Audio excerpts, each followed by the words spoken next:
I just miss those days when I didn't feel loneliness or sadness or any pain altogether.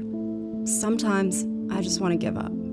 These are tweets that Carlee Russell made when she was about 16 years old, at a time when it seems like she was battling some major health problems. The year before she posted these, she'd written about getting surgery on her spine, and when she was asked what it was for, she said her spine had 2 curves in it and that doctors had to straighten them out. Now, if this is true, then it would be understandable that Carlee was feeling really low, because spine curvature disorders can cause extreme pain.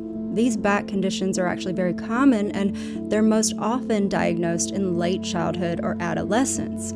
As a young person develops and their spine grows, instead of it growing in straight, it can have curves that continue to get worse with age, and these curves can twist your body, causing a lot of pain and even compressing your lungs and making it hard to breathe if not treated. One of the most common treatments is a back brace that holds the spine in place and keeps the curves from getting worse as a child grows, but this can be a brutally painful device.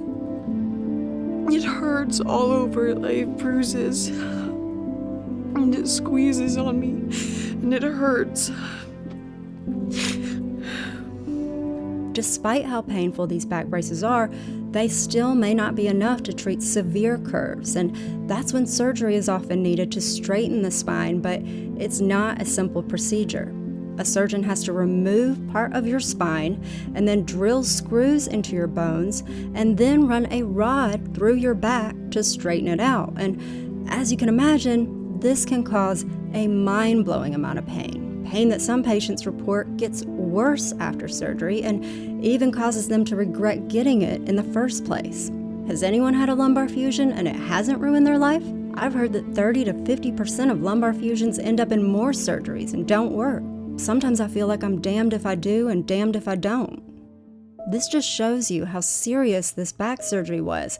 It came with a lot of risks, it was definitely going to hurt, and it had a very long recovery. And so if this is what Carlee was facing as a teenager, then it must have been hard to deal with. And Carlee seemed to be really struggling after she posted about getting surgery. She tweeted, "I feel horrible, never been in so much pain in my life, and I'm about to check out." Now, the good news in this situation is that a lot of patients say that the grueling pain that they feel after the spine procedure gets better over time. The bad news, though, is that many of them still experience persistent pain following surgery, and Carlee's tweets made it look like this was the scenario she was facing. 7 years after she said she had surgery, in 2019, she wrote, "This pain is terrible." In 2020, she wrote, "This pain is ridiculous. I'm in so much pain. I just want this pain to stop. It's too much pain to be living just to die." Carlee also tweeted that sometimes she regretted having the surgery, writing that she misses dancing. Apparently, Carlee's pain was so bad that it was hard for her to get a good night's rest, too. "I caught a terrible cramp in my entire leg. Hurt so bad it woke me out of my sleep." Anybody with back pain knows that it can be a very difficult task to get comfortable in bed and to sleep through the night, and this seemed to be a chronic battle that Carlee was fighting. "I cannot sleep. Oh my God. I hate when I can't sleep. It never fails that I end up waking up in the middle of the night. I get so irritated when I'm woken up out of my sleep. Lord, I'm so tired. I just had to pull over and take a quick nap because I'm so tired. I was dozing off driving."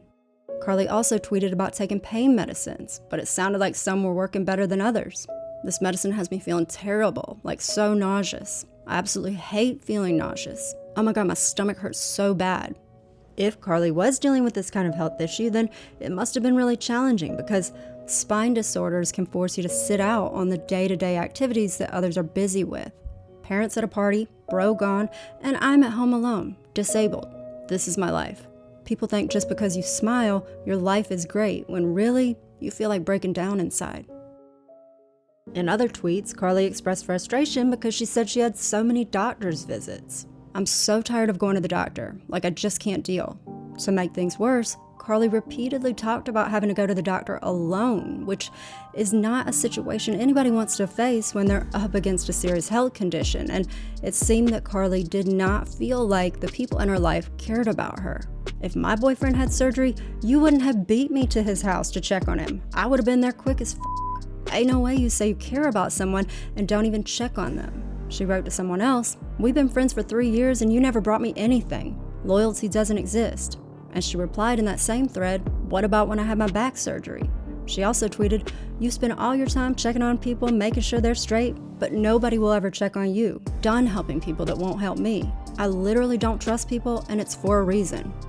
There was one person in Carlee's life that she seemed to trust, though, and that was her uncle, but she said he passed away, and she repeatedly tweeted about how much she missed him.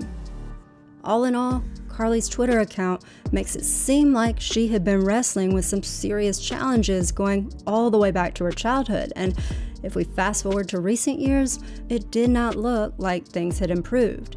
Throughout this year, she posted about being in pain, saying, "I just experienced the worst pain of my life. I have never felt like this before.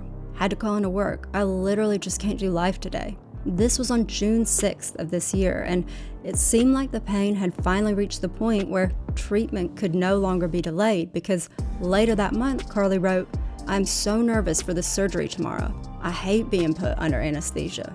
Now, if Carlee was having another spine surgery, that would have been a very stressful decision to make, knowing that she was still in this much pain after her last one, and knowing that these types of procedures often fail and carry serious risks, including permanent nerve damage and paralysis. She wrote the year before, "I can't believe I might actually have to have surgery, bro." Carlee also may have been feeling alone about whether to get this treatment, because she wrote, "The worst thing is not having a clue what to do and having to make a decision all by yourself. So much on my mind. Me, every day. You're so strong and amazing. Push through, you got this." Me pushing through.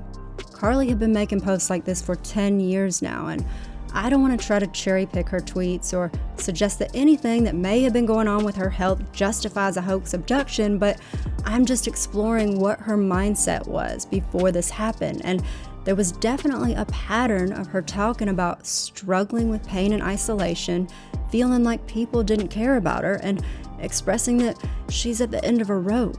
"I've been so stressed lately, and I'm not really dealing with it, which is making it worse.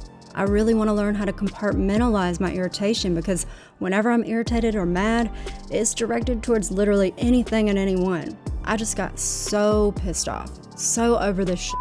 It's in everybody's best interest to stay far away from me today. I need to check into a hotel for a few days because everybody has been pissing me off every day this week.